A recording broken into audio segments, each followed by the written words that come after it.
Welcome to Storytime with Miss Sarah. Today, we'll be reading one of my favorite stories, The Tale of Peter Rabbit, written and illustrated by Beatrix Potter. Once upon a time, there were 4 little rabbits, and their names were Flopsy, Mopsy, Cottontail, and Peter. They lived with their mother in a sandbank underneath the root of a very big fir tree.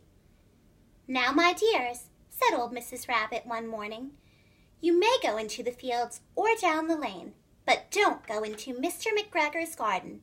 Your father had an accident there. He was put in a pie by Mrs. McGregor. Now run along and don't get into mischief. I am going out." Then old Mrs. Rabbit took a basket and her umbrella and went through the wood to the baker's. She bought a loaf of brown bread and 5 currant buns. Flopsy, Mopsy, and Cottontail, who were good little bunnies, went down the lane to gather blackberries. But Peter, who was very naughty, ran straight away to Mr. McGregor's garden and squeezed under the gate.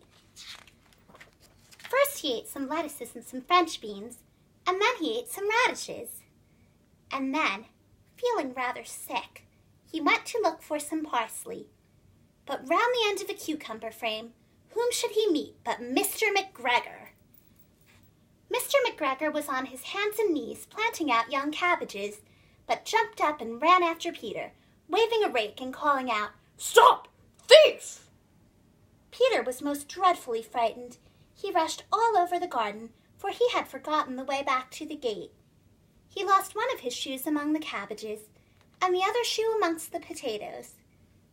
After losing them, he ran on 4 legs and went faster, so that I think he might have got away altogether, if he had not unfortunately run into a gooseberry net and got caught by the large buttons on his jacket. It was a blue jacket with brass buttons, quite new. Peter gave himself up for lost and shed big tears, but his sobs were overheard by some friendly sparrows, who flew to him in great excitement and implored him to exert himself. Mr. McGregor came up with a sieve, which he intended to pop upon the top of Peter, but Peter wriggled out just in time, leaving his jacket behind him, and rushed into the tool shed and jumped into a can.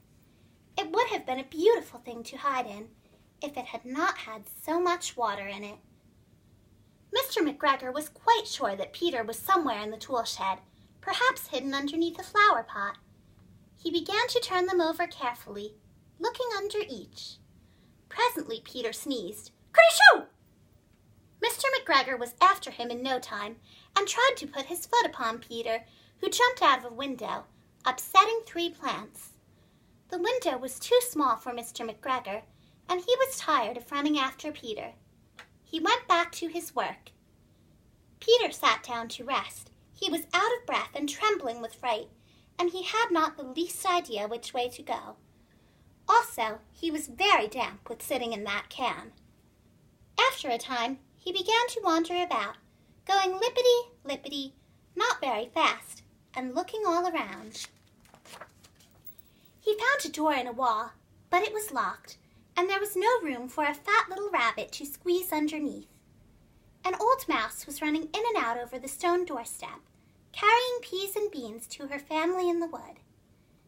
Peter asked her the way to the gate, but she had such a large pea in her mouth that she could not answer. She only shook her head at him. Peter began to cry. Then he tried to find his way straight across the garden, but he became more and more puzzled. Presently, he came to a pond where Mr. McGregor filled his water cans. A white cat was staring at some goldfish. She sat very, very still, but now and then the tip of her tail twitched as if it were alive. Peter thought it best to go away without speaking to her. He had heard about cats from his cousin, little Benjamin Bunny. He went back towards the tool shed, but suddenly, quite close to him, he heard the noise of a hoe. Scritch, scratch, scratch, scritch. Peter scuttered underneath the bushes. But presently, as nothing happened, he came out and climbed upon a wheelbarrow and peeped over. The first thing he saw was Mr. McGregor hoeing onions. back was turned towards Peter, and beyond him was the gate. Peter got down very quietly off the wheelbarrow and started running as fast as he could go, along a straight walk behind some blackcurrant bushes.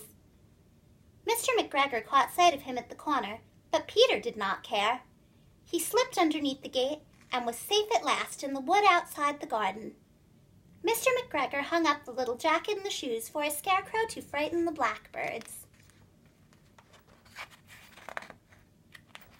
Peter never stopped running or looked behind him till he got home to the big fir tree. He was so tired that he flopped down upon the nice soft sand on the floor of the rabbit hole and shut his eyes. His mother was busy cooking. She wondered what he had done with his clothes.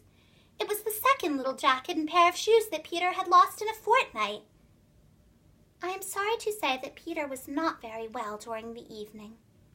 His mother put him to bed and made some chamomile tea, and she gave a dose of it to Peter, 1 tablespoonful to be taken at bedtime. But Flopsy, Mopsy, and Cottontail had bread and milk and blackberries for supper. That was the tale of Peter Rabbit. I hope you enjoyed it. Goodbye.